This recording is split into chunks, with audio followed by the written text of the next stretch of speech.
Friends, നമ്മൾ ഓരോ ദിവസവും ഓരോ ഫുഡിൻ്റെ വീഡിയോയും പാപ്പുവിൻ്റെ വീഡിയോയും ഒക്കെയാണ്. ഈ പ്രാവശ്യം നമ്മൾ സ്വന്തമായിട്ട് കുറേ കൃഷിയുണ്ട്. ആ കൃഷിയുടെ വീഡിയോ ഇതേ കണ്ടോ, പയർ.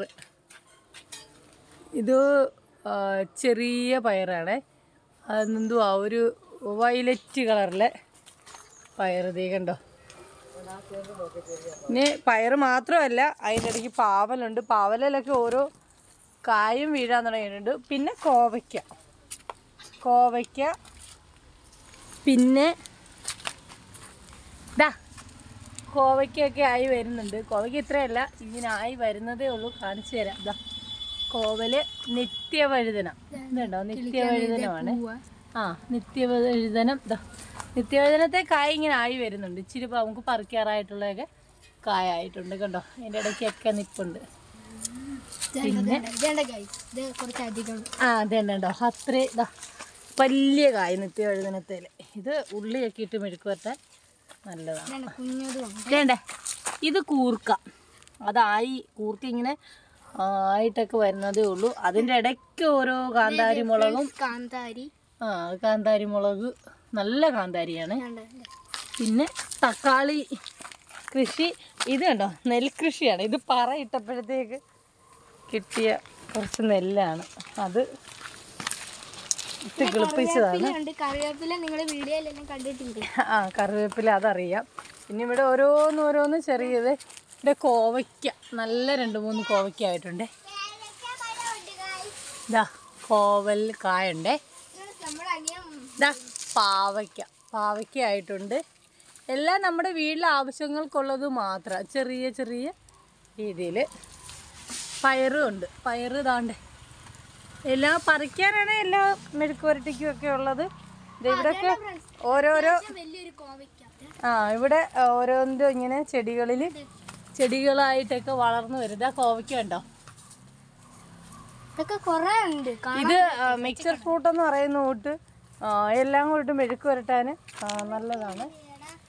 അതുകൂടായി ഇതൊന്നും കാണിക്കാനല്ല കൂട്ടുകാരെ ഞാൻ നിങ്ങൾക്ക് വീഡിയോ എടുത്തത്. കാരണം എന്താണെന്ന് വെച്ചാൽ പെരിഞ്ജീരകം കണ്ടിട്ടുണ്ടോ.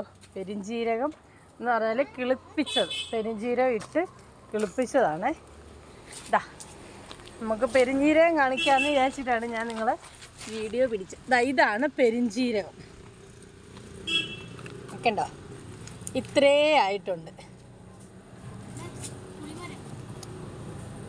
പെരിഞ്ജീരകം. കണ്ടോ, ഇത് നല്ലോണം വലുതായെന്ന് പറഞ്ഞാൽ നല്ല നീളത്തിൽ പെരിഞ്ജീരകം കണ്ടിട്ടുള്ളവർക്കറിയാം. ഇത് നല്ല കിളരത്തി വരും. എന്നിട്ട് അതിൻ്റെ തണ്ടിൻ്റെ ഇടയ്ക്കൂടാണ് ഇങ്ങനെ നീട്ടി വന്ന് ഇവിടെ നല്ലോണം കിളുത്ത് വരുന്നുണ്ട്.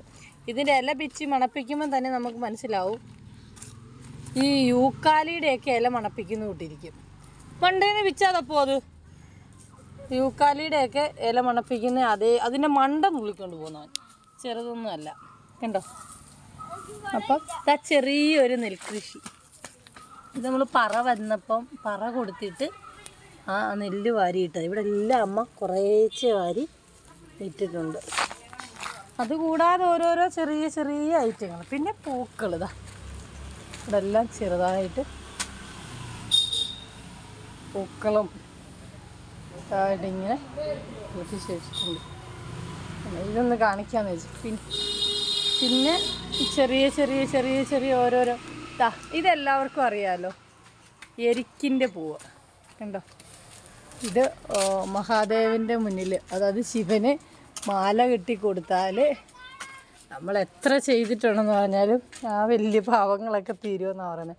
പിന്നെ ശനിദോഷങ്ങൾ മാറുമെന്നാണ് പറയുന്നത്. ഇത് ഇഷ്ടം പോലെ പൂത്തിട്ടുണ്ട്. പിന്നെ എരിക്കുകൊണ്ടുള്ള പ്രയോജനം എന്താണെന്ന് വെച്ചാൽ നടുവേദന, ശരീരവേദനയൊക്കെ വരുമ്പോൾ ഇതിൻ്റെ ഇലയിട്ട് വെള്ളം തിളപ്പിച്ച് കുളിക്കാറുണ്ട്. എന്താ പൂ നിൽക്കുന്നുണ്ട്, എരിക്കിൻ്റെ പൂവിന്. എന്ത് ഭംഗിയാണ് കാണാനായിട്ട്. നിറച്ച് പൂത്ത് നിൽക്കുകയാണ്. ഇനി അമ്പലത്തിൽ കൊണ്ട് കൊടുക്കണം. അപ്പോൾ ഇതൊക്കെ ഒന്ന് കാണിക്കാം. എൻ്റെ ചെറിയ വീഡിയോയിൽ ഇതൊക്കെ ഒന്ന് കാണിക്കാമെന്ന് വിചാരിച്ചിട്ടായിരുന്നു. ഇപ്പോൾ എല്ലാവരും പെരിഞ്ജീരകമൊക്കെ ഉണ്ടല്ലോ. പിന്നെ വെള്ള റോസായും ചുമല റോസായും ഒക്കെ ഉണ്ട്. പക്ഷെ ഇതങ്ങ് ചൂടല്ലേ, ചൂടായത് കാരണം എല്ലാം ഇതാ ഈ റോസ ഉണ്ടോ, അതുപോലെ തന്നെ അതെ പട്ട് റോസയാ, പക്ഷെ അത് പൂ അങ്ങ് കരിഞ്ഞ് ഉണ്ടോ. ഓരോ തരത്തിലെ പൂവും കാര്യങ്ങളും ഒക്കെ ഉണ്ട്. അതിൻ്റെ മഞ്ഞയുണ്ട്. പിന്നെ വേണ്ട ഓരോരോ കാര്യങ്ങളുണ്ട്. ഇതാ ഇവിടെ ഒരു വെള്ള റോസാ നിൽപ്പുണ്ട്, വെള്ള റോസാപ്പ് വലിയ റോസയാണ്, അത് ഞാൻ ദൂരെ നിർത്തി കാണിക്കുന്നുണ്ടാണ്. പിന്നെ ശംഖുപുഷ്പം